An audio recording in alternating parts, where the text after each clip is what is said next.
400 seat ഉറപ്പായി കിട്ടുമെന്ന് പ്രഖ്യാപിച്ച മോഡി ഭരണകൂടം എത്ര വെപ്രാളത്തിലാണ് എന്ന് വ്യക്തമാകുന്നതാണ് ഡൽഹി മുഖ്യമന്ത്രി അരവിന്ദ് കെജ്രിവാളിൻ്റെ അറസ്റ്റ്.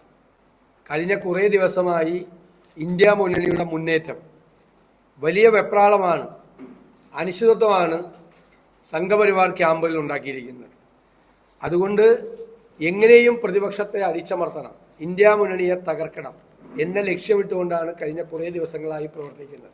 അതിൻ്റെ ഭാഗമായിട്ടാണ് ഈ തെരഞ്ഞെടുപ്പിൻ്റെ പ്രവർത്തനങ്ങൾ ആരംഭിച്ച ഈ ഘട്ടത്തിൽ തെരഞ്ഞെടുപ്പ് കമ്മീഷൻ തെരഞ്ഞെടുപ്പ് പ്രഖ്യാപിച്ചതിന് ശേഷം ഒരു മുഖ്യമന്ത്രി അറസ്റ്റ് ചെയ്യപ്പെടുന്നത് വളരെ വിചിത്രമായ ഒരു കാര്യമാണ്. അതുപോലെ കോൺഗ്രസിൻ്റെ ഫണ്ട് മുഴുവൻ മരവിപ്പിച്ച് ഏറ്റവും പ്രധാനപ്പെട്ട പ്രതിപക്ഷ രാഷ്ട്രീയ പ്രസ്ഥാനത്തിന് പ്രവർത്തിക്കാൻ കഴിയാത്ത തരത്തിൽ കൈയും കാലും കെട്ടിയിടുക എന്ന രീതിയിലുള്ള ഒരു പ്രവർത്തനം. മറുവശത്ത് ഈ ബോണ്ട് വഴി അവിഹിതമായി കേന്ദ്ര ഏജൻസികളെ ദുരുപയോഗപ്പെടുത്തിക്കൊണ്ട് കോടാനുകോടി രൂപ അഴിമതി നടത്തി പിരിച്ചെടുക്കുന്നു BJP. അഴിമതിയാണ്. കാരണം വ്യവസായ സ്ഥാപനങ്ങളിൽ ED കൊണ്ടും CBI കൊണ്ടും റെയ്ഡ് നടത്തിപ്പിച്ച് അവരെ ഭീഷണിപ്പെടുത്തി അവരിൽ നിന്ന് 500-1000 കോടി രൂപ അവരുടെ ബോണ്ടായി വാങ്ങിക്കുന്നു. അഴിമതി നടത്തി ഒരു വശത്ത് BJP പണസമ്പാദനം നടത്തി തെരഞ്ഞെടുപ്പ് പ്രവർത്തനത്തെ തന്നെ ദൂഷിപ്പിക്കുമ്പോൾ, അമിതമായ പണം കൊടുത്ത് ദൂഷിപ്പിക്കുമ്പോൾ, മറുവശത്ത് പ്രതിപക്ഷ രാഷ്ട്രീയ പ്രസ്ഥാനത്തിന് ഉള്ള പണം, വ്യവസ്ഥാപിതമായ പണം പോലും ചെലവാക്കാൻ കഴിയാത്ത തരത്തിൽ കൂച്ചുവിലങ്ങിടാൻ വേണ്ടിയിട്ടാണ് ശ്രമിക്കുന്നത്. നമ്മുടെ ജനാധിപത്യത്തിൻ്റെ ശ്രീകോവിൽ എന്ന് നമ്മൾ അഭിമാനിച്ചിരുന്ന നമ്മുടെ ഈ നാട്ടിൽ, നമ്മുടെ രാജ്യത്ത് ഏകാധിപത്യ ഫാസിസ്റ്റ് ഭരണകൂടം അവരുടെ അവസാന ഘട്ടത്തിൽ എന്നതുപോലെ അരിഞ്ഞാടുന്ന കാര്യമാണ് ഇതിലൂടെ എല്ലാം വ്യക്തമാകുന്നത്. ഈ കെജ്രിവാളിനെ മുഖ്യമന്ത്രിയെല്ലാം അറസ്റ്റ് ചെയ്യാൻ തയ്യാറായ ഈ എല്ലാ കേന്ദ്ര ഏജൻസികളും കേരളത്തിൽ വരുമ്പോൾ വളരെ സൈലൻ്റ് ആവുകയാണ്, അവർ വളരെ നിശബ്ദമാവുകയാണ്. എവിടെ പോയി? സ്വർണ്ണക്കള്ളക്കടത്ത് കേസ്, ലൈഫ് മിഷൻ കോഴ കേസ്, കരുവന്നൂർ ED കേസ്, മാസപ്പടി കേസ്. ഇവിടെ എത്തുമ്പോൾ ഇവിടെ വളരെ മൃദു സമീപനമാണ് പിണറായി സർക്കാരിനോട് കാണിക്കുന്നത്. അത് കേരളത്തിലെ CPM നേതൃത്വവും പിണറായി വിജയനും സംഘപരിവാർ നേതൃത്വവും ആയിട്ടുള്ള അവിഹിതമായ ബന്ധത്തിൻ്റെ, അവിഹിതമായ ബാന്ധവത്തിൻ്റെ പ്രതിഫലനമാണ്. കാരണം കോൺഗ്രസിനെ ദുർബലപ്പെടുത്താൻ, കോൺഗ്രസ് മുക്ത ഭാരതത്തിന് വേണ്ടി ശ്രമിക്കുന്ന BJP കേരളത്തിൽ പിണറായിയെ പിന്തുണയ്ക്കുന്ന കാഴ്ചയാണ് നമുക്ക് കാണാൻ കഴിയുന്നത്. കഴിഞ്ഞ ദിവസം പുറത്തു വന്ന CPM നേതാവിൻ്റെയും BJPയുടെ കേന്ദ്രമന്ത്രിയുടെയും ബിസിനസ് പാർട്ട്ണർഷിപ്പ് ഉൾപ്പെടെയുള്ള കാര്യങ്ങൾ പാർട്ടി ചോദ്യം ചെയ്യാത്തതിൻ്റെ പുറകിലുള്ള കാര്യങ്ങൾ അതുതന്നെയാണ്. BJPയെ ഭയന്നും BJPയെ പേടിച്ചുമാണ് കേരളത്തിലെ ഭരണകൂടം നിലകൊള്ളുന്നത്. കേരളത്തിൽ ഒരു അറിയപ്പെടുന്ന CPM നേതാവ്, മുൻ MLA ഡൽഹിയിൽ പോയി BJP നേതാവിനെ സന്ദർശിച്ച് വാർത്ത കൊടുത്തിട്ട് അതൊരു സൗഹൃദ സന്ദർശനം എന്ന് പറയുന്ന തലത്തിലേക്ക് കേരളത്തിലെ CPM താഴേക്ക് പോയിരിക്കുകയാണ്. മുൻ MLA രാജേന്ദ്രൻ കാണാൻ പോയത് സീതാറാം യെച്ചൂരിയെ അല്ല, പ്രകാശ് കാരാട്ടിനെയോ വൃന്ദ കാരാട്ടിനെയോ അല്ല. AKG ഭവനിലേക്ക് രാജേന്ദ്രൻ പോയില്ല. രാജേന്ദ്രൻ പോയത് കേരളത്തിലെ BJPയുടെ ചുമതലയുള്ള പ്രകാശ് ജാവദേക്കറുടെ വസതിയിലാണ് പോയത്. അത് ഈ പാർട്ടിക്ക് ഒരു കുഴപ്പമില്ല. പാർലമെന്റിലെ ക്യാൻറ്റീനിൽ പ്രേമചന്ദ്രൻ പ്രധാനമന്ത്രി വിളിച്ചു പോയി കാപ്പി കുടിക്കാൻ പോയതിൻ്റെ പേരിൽ വിവാദം ഉണ്ടാക്കിയ CPM ആണ്.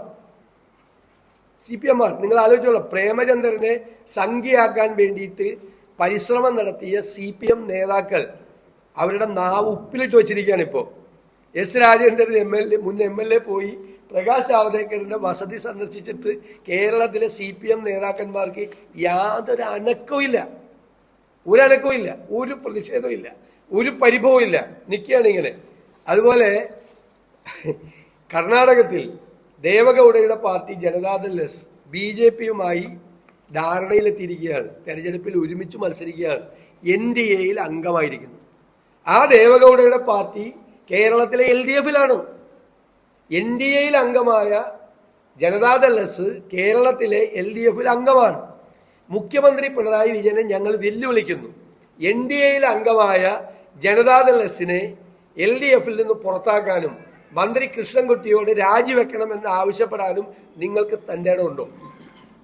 BJP നേതൃത്വത്തിൻ്റെ ആവശ്യപ്രകാരമാണ്, BJP കേന്ദ്ര നേതൃത്വത്തിൻ്റെ അഭ്യർത്ഥന പ്രകാരമാണ് NDAയിലെ ഒരു ഘടകകക്ഷിയെ, BJP നേതൃത്വത്തിലുള്ള NDAയിലെ ഒരു ഘടകകക്ഷിയെ കേരളത്തിലെ LDF മുന്നണിയിൽ ഇവർ നിലനിർത്തുന്നത്. കേട്ടുകേൾവിയുണ്ട് ഈ കാര്യം. അവിടെ BJPയുടെ കൂടെ മത്സരിക്കുകയാണ്, തൊട്ടപ്പുറത്തെ സംസ്ഥാനത്ത്, ദൂരെങ്ങല്ല. BJPയുടെ കൂടെ ഒരുമിച്ച് മത്സരിക്കുന്ന ആ കക്ഷി അവരതിൽ നിന്ന് വേർപെട്ടിട്ടില്ല. അവരതിൽ തന്നെ നിലനിന്നുകൊണ്ട് LDFിലൂടെ നിൽക്കുകയാണ്. എന്നിട്ടാണ് വർഗീയതയെക്കുറിച്ചുള്ള പ്രസംഗം. അപ്പോൾ BJPയെ എത്രമാത്രം ഭയപ്പെടുന്നു CPM കേരളത്തിലുള്ളതിൻ്റെ ഏറ്റവും വലിയ ഉദാഹരണങ്ങളാണ് ഇതെല്ലാം. കാരണം ആ കേസുകളൊന്നും അരവിന്ദ് കെജ്രിവാളിനെതിരെ വാളോങ്ങുന്ന കേന്ദ്ര ഏജൻസികൾ ഒക്കെ കേരളത്തിൽ വരുമ്പോൾ സൈലൻ്റായി മാറുകയാണ്, വളരെ നിശബ്ദരാവുകയാണ്. ഇവർ തമ്മിലുള്ള ഈ ബാന്ധവുമാണ് ഇതിലൂടെ കൂടുതൽ വ്യക്തമാക്കുന്നത്. അരവിന്ദ് കെജ്രിവാൾ ഇന്ത്യ മുന്നണിയുടെ ഭാഗമായി പ്രവർത്തിക്കുന്ന ആളാണ്. തിരഞ്ഞെടുപ്പിൻ്റെ ഈ കാലഘട്ടത്തിൽ അദ്ദേഹത്തെ അറസ്റ്റ് ചെയ്ത് ജയിലിലാക്കാനുള്ള തീരുമാനത്തിനെതിരായി ഐക്യജനാധിപത്യ മുന്നണി കേരളത്തിൽ ഉടനീളം അതിശക്തമായ പ്രതിഷേധ പ്രകടനങ്ങൾ നടത്താൻ ആഹ്വാനം ചെയ്തിട്ടുണ്ട്. നമ്മുടെ വിവിധ ജില്ലകളിൽ ജനപ്രതിനിധികളുടെ നേതൃത്വത്തിൽ തന്നെ വലിയ സമരങ്ങൾ പാർട്ടി നേതൃത്വത്തിൻ്റെ നേരിൽ UDF ഘടകകക്ഷികളുടെ നേതൃത്വത്തിൽ വ്യാപകമായ പ്രതിഷേധ പ്രകടനങ്ങൾ നടക്കും. പൗരത്വ നിയമവുമായി ബന്ധപ്പെട്ട് ഐക്യജനാധിപത്യ മുന്നണി സംഘടിപ്പിക്കുന്ന പ്രതിഷേധ സംഗമം 27-ാം തീയതി കോഴിക്കോട് വെച്ച് നടത്തും. എന്നല്ലല്ലോ ഞാൻ പറഞ്ഞത്. ഞാനൊരു കാര്യം നിങ്ങളോട് ചോദിക്കാം. അതായത് ലൈഫ് മിഷൻ കോഴ കേസ്, അതിൽ മുഖ്യമന്ത്രിയുടെ പ്രിൻസിപ്പൽ സെക്രട്ടറി ആയിരുന്ന ശിവശങ്കർ ജയിലിൽ പോയി. ലൈഫ് മിഷന്റെ ചെയർമാൻ ആരാ? കോഴയാണ് നടന്നത്. ലൈഫ് മിഷന് വേണ്ടി വന്ന പണത്തിലെ 20 കോടി രൂപയിൽ 9.25 കോടി രൂപ കോഴ കൊടുത്തു കേസാണ്. ലൈഫ് മിഷന്റെ ചെയർമാൻ ആരാ? പിണറായി വിജയനാണ്. പിണറായി വിജയനെ അറസ്റ്റ് ചെയ്യണ്ട, ചോദ്യവും ചെയ്യണ്ട, ഒന്ന് മൊഴിയെടുത്തോ ഈ കേന്ദ്ര ഏജൻസി. ഇപ്പോൾ മാസപ്പടി വിവാദം, 2 സ്റ്റാറ്റ്യൂട്ടറി അതോറിറ്റികൾ, അതായത് ഇൻകം ടാക്സ് ആക്ടിൻ്റെ കീഴിൽ രൂപീകരിച്ച income tax tribunal, Indian tribunal, companies ആക്ടിൻ്റെ കീഴിൽ രൂപീകരിച്ച രജിസ്ട്രാർ ഓഫ് കമ്പനീസ്, 2 സ്റ്റാറ്റ്യൂട്ടറി അതോറിറ്റിയുടെ ഫൈൻഡിങ് എന്താണ്? നിയമവിരുദ്ധമായ ട്രാൻസാക്ഷൻ ഈ മാസപ്പടി കേസിൽ നടന്നു. ഇപ്പോൾ SFIO അന്വേഷിക്കാൻ വേണ്ടി വന്നിരിക്കുകയാണ്. വന്നപ്പോൾ അവർ കോടതിയിൽ പോയി, മുഖ്യമന്ത്രിയുടെ മകൾ കോടതിയിൽ പോയി.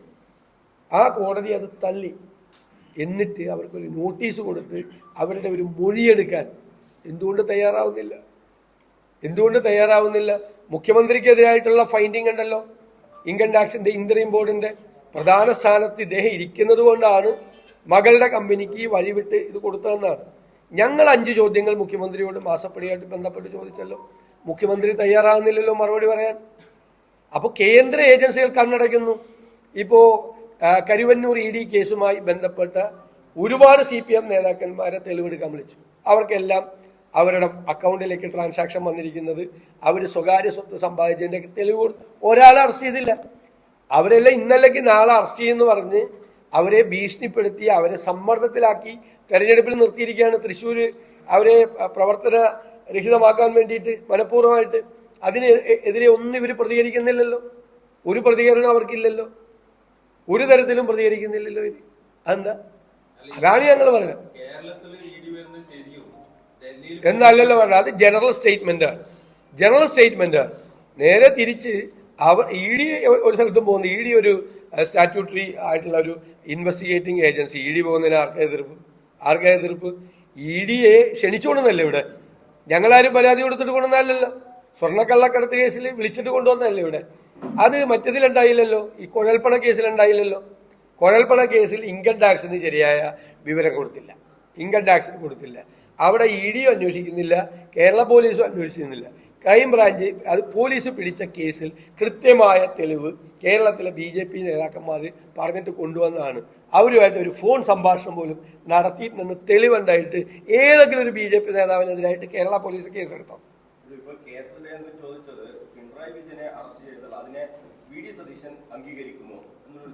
അല്ലേ, ഞാൻ നിയമപരമായ രീതിയിൽ അറസ്റ്റ് ചെയ്ത് കഴിഞ്ഞാൽ അംഗീകരിക്കും. അത് ചോദ്യം ഒരു മൊഴിയെടുക്കാൻ തയ്യാറാവില്ലല്ലോ സുരേന്ദ്രന്റെ പാർട്ടി.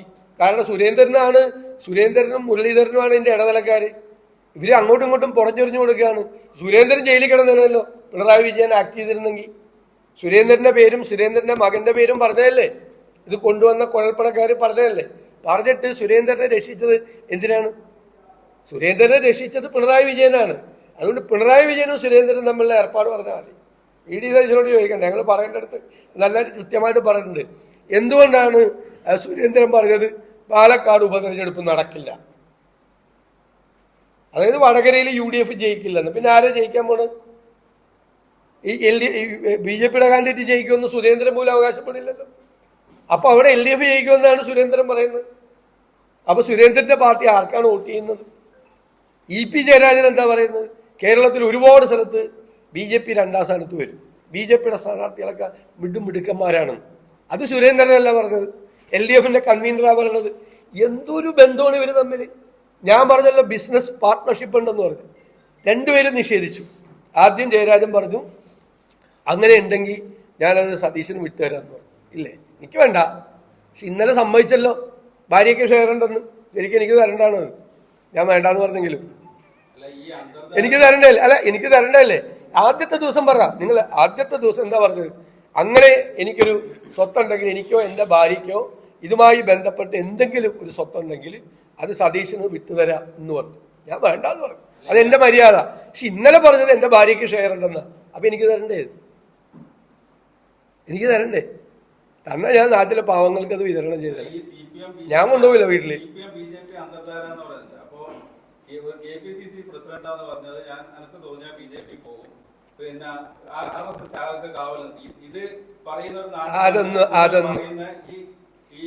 അതൊക്കെ നിങ്ങൾ KPCC പ്രസിഡന്റ് പറഞ്ഞതിനേക്കാൾ നിങ്ങൾ വളച്ചൊടിക്കുകയാണ്. KPCC പ്രസിഡന്റ് എന്നും K സുധാകരൻ എന്നും നിങ്ങൾക്ക് എല്ലാവർക്കും അറിയാവുന്നതല്ലേ, എല്ലാ കാലത്തും അദ്ദേഹം വർഗീയതയ്ക്കെതിരായിട്ട് അതിശക്തമായ നിലപാടെടുത്തിരിക്കുന്ന രാഷ്ട്രീയ നേതാവാണ്. ഫാസിസത്തിനെതിരായിട്ട് അതിശക്തമായ നിലപാടെടുത്തിരിക്കുന്ന രാഷ്ട്രീയ നേതാവാണ്. ഞാൻ തിരിച്ചൊരു ചോദ്യം ചോദിക്കുക, എന്തിനാണ് മസ്കറ്റ് ഹോട്ടലിൽ പിണറായി വിജയനും CPM നേതാക്കളും കൂടി RSS നേതാക്കളുമായിട്ട് ചർച്ച നടത്തിയത്? എന്തിനാണ്? CM-ന്റെ മധ്യസ്ഥതയിൽ രഹസ്യമായി വേറെ കാറിൽ വന്ന് മുഖ്യമന്ത്രി പിണറായി വിജയൻ മസ്കറ്റ് ഹോട്ടലിൽ RSSുമായിട്ട് ചർച്ച നടത്തി എന്തിനാ? എന്നിട്ട് ആ CM-ന് മധ്യസ്ഥത വഹിച്ച CM-ന് 4 ഏക്കർ ഭൂമി എന്തിനാണ് സംസ്ഥാന സർക്കാർ പതിച്ചു കൊടുത്തത്? ഞാൻ മുഖ്യമന്ത്രി പിണറായി വിജയന്റെ മുഖത്ത് നോക്കി നിയമസഭയിൽ ചോദിച്ചല്ലോ, നിങ്ങൾ മസ്കറ്റ് ഹോട്ടലിൽ പോയില്ലേ? നിങ്ങൾ RSS നേതാക്കളുമായി ചർച്ച നടത്തിയില്ലേ? നിങ്ങൾ CM-ന്റെ മധ്യസ്ഥതയിലല്ലേ ഇരുന്നത്? ഒരു അക്ഷരം മറുപടി പറഞ്ഞില്ലല്ലോ കേരളത്തിന്റെ മുഖ്യമന്ത്രി. എന്താ പറയാറുന്നത്? എന്നിട്ട് ഈ CM ഈ അടുത്ത് ഒന്നും കൂടി വന്നല്ലോ, ഈ പാർലമെന്റ് തെരഞ്ഞെടുപ്പിൽ ഒന്നും കൂടി ഈ ബന്ധം ഒന്ന് ഊട്ടി ഉറപ്പിക്കാൻ വേണ്ടിയിട്ടാണ്.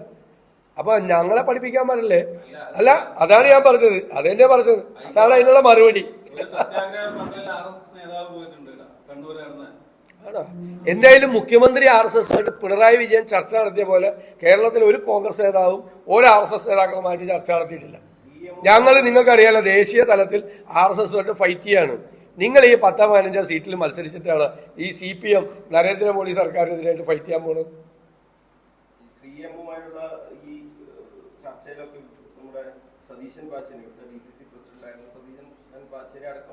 ഒരിക്കലുമില്ല, തെറ്റായ വാർത്തയാണ്.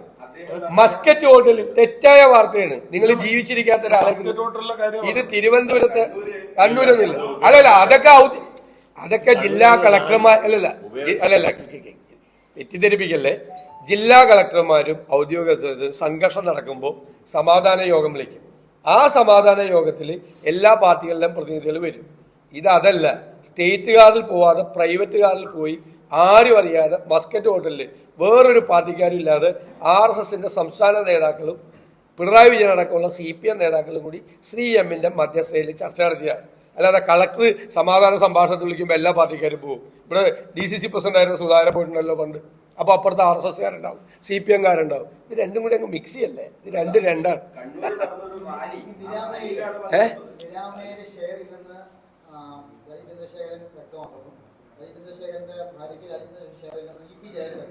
ഇല്ല, അങ്ങനെ ചെയ്തിട്ടില്ല. ഇന്നലെ ഈ രാജീവ് ചന്ദ്രശേഖർ ചോദിച്ചത് എൻ്റെ ഭാര്യയ്ക്ക് ഷെയറുള്ള കമ്പനിയും EP ജയരാജന്റെ ഭാര്യയ്ക്ക് ഷെയറുള്ള കമ്പനിയും തമ്മിൽ ബിസിനസ് പാർട്ട്ണർഷിപ്പ് നടത്തിയാൽ നിങ്ങൾക്ക് എന്താണെന്ന് ചോദിച്ചത്. ഞങ്ങൾക്ക് ഒരു കുഴപ്പമില്ല, അങ്ങനെ ഒരു ബിസിനസ് പാർട്ട്ണർഷിപ്പ് ഉണ്ട് എന്ന് മാത്രമേ ഞാൻ പറഞ്ഞുള്ളൂ. പിന്നെ രാജീവ് ചന്ദ്രശേഖർ കൊടുത്തിരിക്കുന്ന അഫിഡവിറ്റിൽ റിട്ടേണിൽ നിരാമയ റിട്രീറ്റ് അദ്ദേഹവും അദ്ദേഹത്തിന്റെ കുടുംബവും ഓൺ ചെയ്യുന്ന കമ്പനിയാണെന്നുള്ളതിന്റെ രേഖ എൻ്റെ കയ്യിലുണ്ട്. നിരാമയ എന്ന് പറയുന്ന കമ്പനിയുമായിട്ട് ഒരു ബന്ധമില്ലെന്ന് രാജീവ് ചന്ദ്രശേഖർ ഇതുവരെ പറഞ്ഞിട്ടില്ല. ആണെന്ന് തന്നെ പറഞ്ഞേക്കുന്നത്. അപ്പൊ അദ്ദേഹത്തിന്റെ കമ്പനി ഇന്ന് 2011 അത് ഉദ്ഘാടനം ചെയ്തപ്പോൾ കോവളത്ത് ജമീല പ്രകാശ് MLA ഉദ്ഘാടനം ചെയ്തപ്പോൾ അദ്ദേഹത്തിന്റെ ഭാര്യ ഉണ്ടായിരുന്നു ഉദ്ഘാടനത്തിന്. അദ്ദേഹത്തിന്റെ റിട്ടേണിൽ പേരുണ്ട് നിരാമയ. ഞാൻ അതൊന്നും ഇല്ലാതെ ഉന്നയിക്കില്ല. ഞാൻ ആ തെളിവുകൾ മുഴുവൻ എടുത്തിട്ട് എല്ലാ തെളിവുകളും എൻ്റെ കയ്യിലുണ്ട്. അത് കഴിഞ്ഞിട്ട് ഇവരെല്ലാവരും കൂടി ഒരുമിച്ച് നിൽക്കുന്ന ഫോട്ടോയുണ്ട്. നിരാമയയുടെ ജനറൽ മാനേജരും പ്രധാനപ്പെട്ട ഉദ്യോഗസ്ഥരും, തൊട്ടപ്പുറത്ത് EP ജയരാജന്റെ കുടുംബാംഗങ്ങൾ നിൽക്കുന്ന പടമുണ്ട്. അതാരും ഫേക്ക് ഉണ്ടാക്കിയ പടമല്ല. ആ പടം പത്രങ്ങൾക്ക് നിരാമയ കൊടുത്തതാണ്.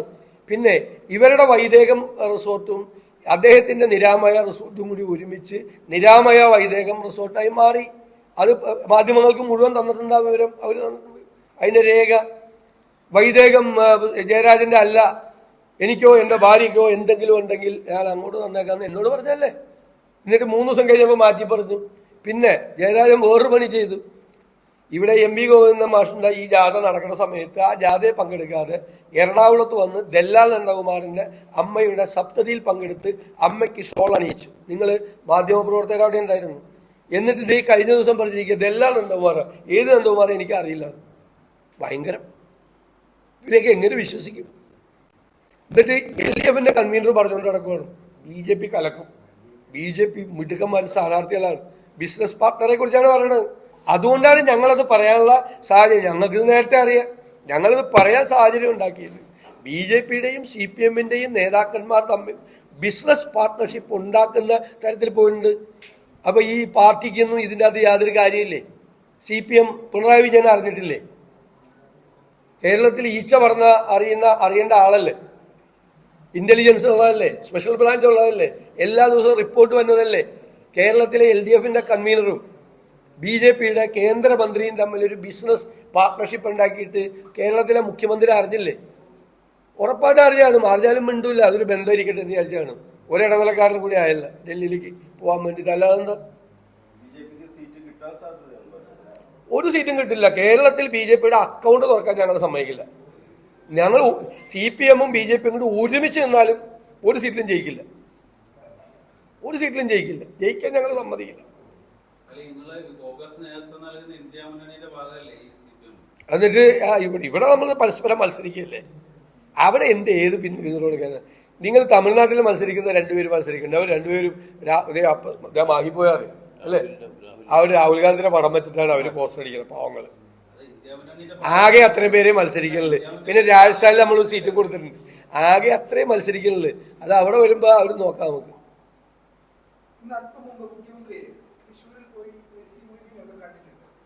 അതെ,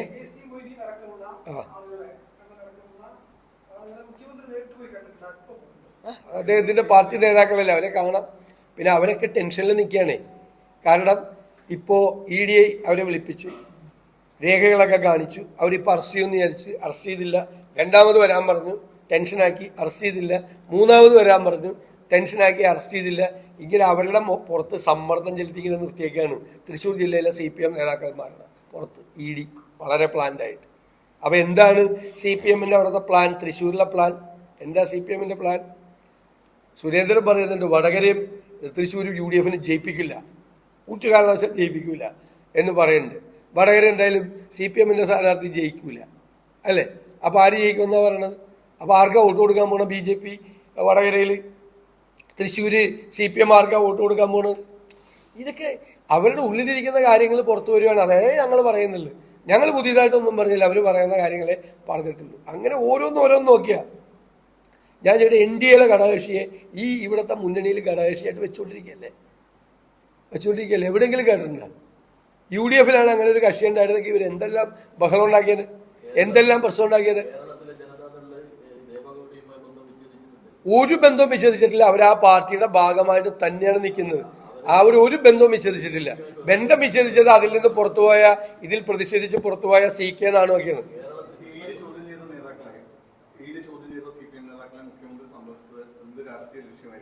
അല്ല, അത് അവർ ഭയങ്കര സമ്മർദ്ദത്തിലാണ് നിൽക്കുന്നത്. എപ്പോൾ വേണമെങ്കിലും അറസ്റ്റ് ചെയ്യപ്പെടാം, എന്ത് വേണമെങ്കിലും ചെയ്യാമെന്ന്. അപ്പോൾ അവരെ ആശ്വസിപ്പിക്കാൻ പോയതായിരിക്കും മുഖ്യമന്ത്രി, അല്ലെങ്കിൽ അവർക്കൊരു നിർദ്ദേശം കൊടുക്കാൻ പോയതായിരിക്കും തൃശ്ശൂർ എന്ത് ചെയ്യണമെന്ന്. ഞാൻ പറഞ്ഞല്ലോ. അല്ല, നേരത്തെ തൊട്ട് തന്നെ ഈ കരുവന്നൂർ ബാങ്ക് കേസ് എന്തായിരുന്നു, മലപ്പുറം കത്തി കൊടുവാൾ എന്നൊക്കെ പറഞ്ഞുകൊണ്ട് വന്ന സാധനം എവിടെ പോയി? ഈ നേതാക്കളെയൊക്കെ വിളിച്ച് മൊഴിയെടുത്ത് ഇനിയും വരാൻ പറഞ്ഞ് ഒരുപാട് കാര്യങ്ങളെല്ലാം പറഞ്ഞതിന് ശേഷം പിന്നെ എവിടെ ഫ്രീസായി കരുവന്നൂർ ED അന്വേഷണം കേസ്. അപ്പോൾ തൃശ്ശൂരിലെ CPM നേതാക്കന്മാരുടെ മീതെ ED അന്വേഷണത്തിൻ്റെ സമ്മർദ്ദം ഉണ്ടാക്കി അവരെ വിരട്ടി അവിടെ BJP സ്ഥാനാർത്ഥിക്ക് വോട്ട് പിടിപ്പിക്കാൻ വേണ്ടിയിട്ടുള്ള ഏർപ്പാടാണ് ചെയ്തുകൊണ്ടിരിക്കുന്നത്. ഇത് ഞങ്ങൾ ഇപ്പോഴല്ലല്ലോ പറയണത്, ഞങ്ങൾ ED അന്വേഷണം വന്ന അന്ന് പോലെ പറഞ്ഞില്ലേ, ആ ED അവിടെ ചെയ്തുകൊണ്ടിരിക്കുന്നത് ഇതാണ് ചെയ്തുകൊണ്ടിരിക്കുന്നത്.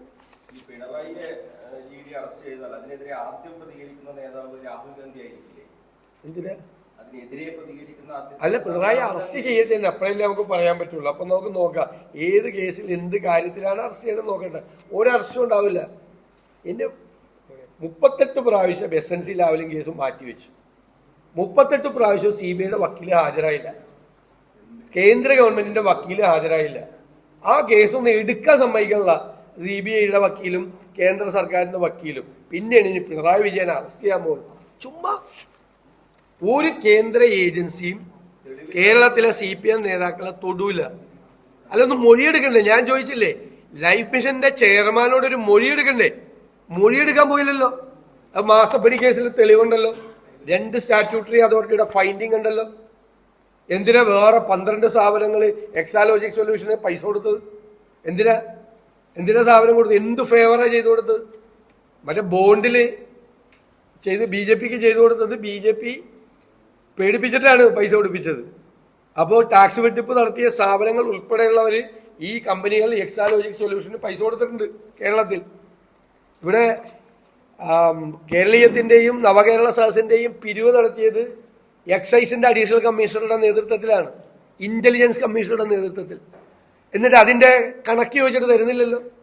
നിയമസഭയിൽ ചോദിച്ചു, പുറത്ത് വിവരാവകാശ നിയമപ്രകാരം ചോദിച്ചു. കേരളീയത്തിനും നവകേരള സദസ്സിൻ്റെ കള്ളപ്പിരിവ് നടത്തിയതിന് ഒരു കണക്കുമില്ല. ഉദ്യോഗസ്ഥന്മാരെ വെച്ച് പിരിച്ചതാണ്, ടാക്സസ് കമ്മീഷണറെ വെച്ചിട്ട്. ആലോചിച്ച് നോക്കി, അഡീഷണൽ കമ്മീഷണർ, ഇന്റലിജൻസിന്റെ ചുമതല.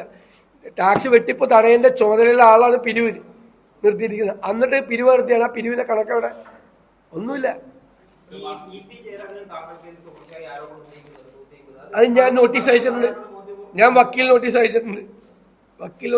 അത് പുള്ളി സമനില തെറ്റിപ്പോയി ഇത്രയും കാര്യങ്ങൾ പറയേണ്ടി വന്നപ്പോൾ, സമ്മതിക്കേണ്ടി വന്നപ്പോൾ ഇതുവരെ പറയാത്ത കാര്യങ്ങൾ പറയുകയാണ്. എന്താണ്, ഞാൻ മോർഫിംഗ് നടത്തി.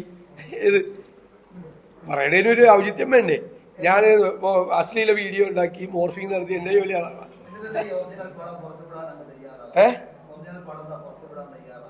ഒറിജിനൽ പണം പുറത്തു വിട്ടല്ലോ. കോൺഗ്രസിന്റെ സ്പോക്സ് പേഴ്സൺ ചാനൽ ചർച്ചയിൽ കോൺഗ്രസിന്റെ ഔദ്യോഗിക സ്പോക്സ് പേഴ്സൺ പുറത്തുവിട്ടല്ലോ ഒറിജിനൽ ചിത്രം. കണ്ടില്ലേ?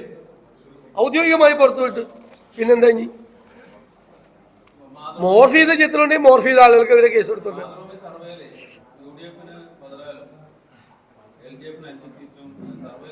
അതൊക്കെ പുതിയ സ്ഥാനാർത്ഥികൾ വരുന്നതിന് മുമ്പ് എടുത്തിരിക്കുന്ന സർവേ കാര്യങ്ങളൊക്കെയാണ്. ഞങ്ങൾ 20-ൽ 20 സീറ്റും ജയിക്കും. കഴിഞ്ഞ പ്രാവശ്യം മാതൃഭൂമി പറഞ്ഞ സ്ഥലത്ത് ഞങ്ങൾ തോക്കുമെന്ന് പറഞ്ഞ സ്ഥലത്ത് ഞങ്ങൾ ജയിച്ചിട്ടുണ്ടായിരുന്നു.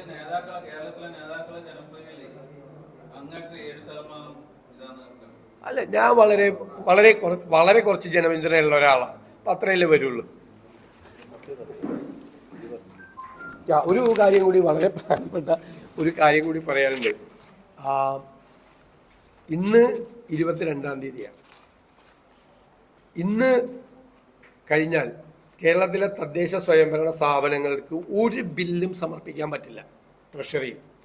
നാളെ മുതൽ അവർ സമർപ്പിക്കുന്ന ബില്ലെല്ലാം ക്യൂവിലാവും. ഇന്നലെയാണ് ഈ ഉത്തരവിറങ്ങിയത്. ഇന്നലെ ഈ ഉത്തരവിറങ്ങിയതിന് ശേഷം ഇന്ന് ബില്ല് സമർപ്പിക്കാൻ പറ്റുന്നില്ല. അതിൻ്റെ സോഫ്റ്റ്വെയർ കേടാണ്. തദ്ദേശ സ്വയംഭരണ സ്ഥാപനങ്ങളെ സംസ്ഥാന ഗവൺമെൻറ് കഴുത്ത് ഞെരിച്ച് കൊല്ലുകയാണ്. നിങ്ങൾ കേട്ടോ, 2ാം ഗഡു കൊടുക്കേണ്ടത് ഓഗസ്റ്റ് മാസത്തിലായിരുന്നു. അത് കൊടുത്തത് ഡിസംബറിലാണ്. അത് മുഴുവൻ കൊടുത്തില്ല, കുറച്ച് കൊടുത്തു. ആ കൊടുത്ത തുക ട്രഷറിയിൽ നിന്ന് പാസ്സായി കിട്ടിയില്ല. കാരണം ട്രഷറിയിൽ 5 ലക്ഷം രൂപയ്ക്ക് മീതെല്ലാം ചെക്ക് പാസ്സാവില്ലായിരുന്നു കുറേ നാൾ. കുറേ നാൾ 50,000 രൂപയ്ക്ക് മീതെയുള്ള ചെക്ക് പാസ്സാവില്ലായിരുന്നു. കുറേ നാൾ 1,00,000 രൂപയ്ക്ക് മീതെയുള്ള ചെക്ക് പാസ്സാവില്ലായിരുന്നു.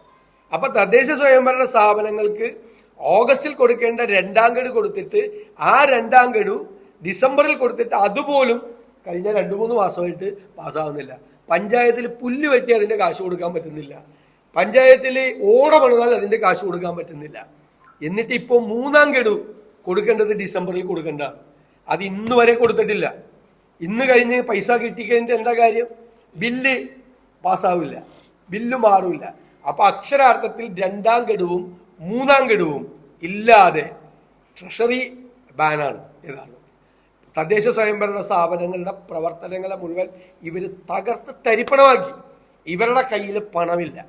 കേരളത്തിൻ്റെ ചരിത്രത്തിൽ ഇതുപോലെ 2ാം ഗഡുവും 3ാം ഗഡുവും ഇംപ്ലിമെൻ്റ് ചെയ്യാൻ പറ്റാത്ത ഒരു സ്റ്റേജിൽ കേരളത്തിലെ ലോക്കൽ ബോഡികൾ എത്തിയിട്ടില്ല. ലോക്കൽ ബോഡികൾ അധികാര വികേന്ദ്രീകരണം നടത്തിയതിന് ശേഷം ഏറ്റവും കൂടുതൽ സംസ്ഥാന ഗവൺമെൻറ് ലോക്കൽ ബോഡികളെ ദ്രോഹിച്ച വർഷമാണ്. UDF ഗവൺമെൻറ് ഉണ്ടാകുമ്പോൾ മാർച്ച് 31-ാം തീയതി രാത്രി പുലരുന്നത് വരെ ബില്ല്, ട്രഷറിയിലെ ബില്ല് സ്വീകരിക്കുമായിരുന്നു. ഇനിയിപ്പോൾ നാളെ മുതൽ ക്യൂ ബില്ലാണ് എല്ലാം. ഇന്ന് കൊടുക്കാൻ പറ്റുന്നില്ല, ബില്ല് കൊടുക്കാൻ പറ്റുന്നില്ല, നാളെ മുതൽ കൊടുക്കാൻ പറ്റില്ല എന്നും പറഞ്ഞ് ഇന്നലെ ഉത്തരവിറക്കിയിരിക്കുന്നു. പണം കൊടുക്കുന്നില്ല. 1/3 പണമാണ് തദ്ദേശ സ്വയംഭരണ സ്ഥാപനങ്ങൾക്ക് ഈ വർഷം കൊടുക്കേണ്ടതിൻ്റെ പണം യഥാർത്ഥത്തിൽ കിട്ടിയിരിക്കുന്നു. 2ാം ഗഡു കിട്ടി, കുറേ തുക കിട്ടിയെങ്കിലും അത് ഇഫക്റ്റീവ് ആയില്ല, ചെക്ക് മാറാൻ പറ്റാത്തതുകൊണ്ട്. നമ്മൾ പറയുമല്ലോ ജാതകത്തിൽ രാജയോഗം ഉണ്ടെന്ന് പറയും. ഭയങ്കര സന്തോഷവും 3-4 പേജ് വായിച്ചു കഴിയുമ്പോൾ പറയും രാജയോഗം അനുഭവിക്കാൻ യോഗമില്ലെന്ന് എന്ന് പറഞ്ഞതുപോലെ പണം കൊടുത്തു, പക്ഷെ പണം ട്രഷറിയിൽ നിന്ന് മാറിക്കിട്ടാത്ത സ്ഥിതിയിലാണ്. ഒരു ചരിത്രത്തിലില്ലാത്ത തരത്തിലാണ്. അത്രയും കഴിവുകെട്ട ഗവൺമെൻറ്റായി ഇത് മാറിയിരിക്കുകയാണ്. കേരളത്തിൻ്റെ സമ്പദ് വ്യവസ്ഥയെ ഇവർ തകർത്ത് തരിപ്പണമാക്കിയിരിക്കുകയാണ്. എത്ര മാസത്തെ പെൻഷനാണ് കൊടുക്കാനുള്ളത്? 55 ലക്ഷം പേർക്ക്. എത്ര ജീവനക്കാർക്ക് കൊടുക്കാനുള്ള തുക എത്രയാണ്? ക്ഷേമനിധികൾ മുഴുവൻ കേരളത്തിലെ മുഴുവൻ തകർന്ന് തരിപ്പണമാക്കി. കേരളത്തെ ഇവർ തകർത്തു. ലോക്കൽ ബോഡി എന്ന് പറയുന്നത് അധികാര വികേന്ദ്രീകരണത്തെ പണം കൊടുക്കാതെ കേരളത്തിലെ മുഴുവൻ തദ്ദേശ സ്വയംഭരണ സ്ഥാപനങ്ങളെ ഇവർ കഴുത്ത് ഞെരിച്ചു കൊല്ലുക.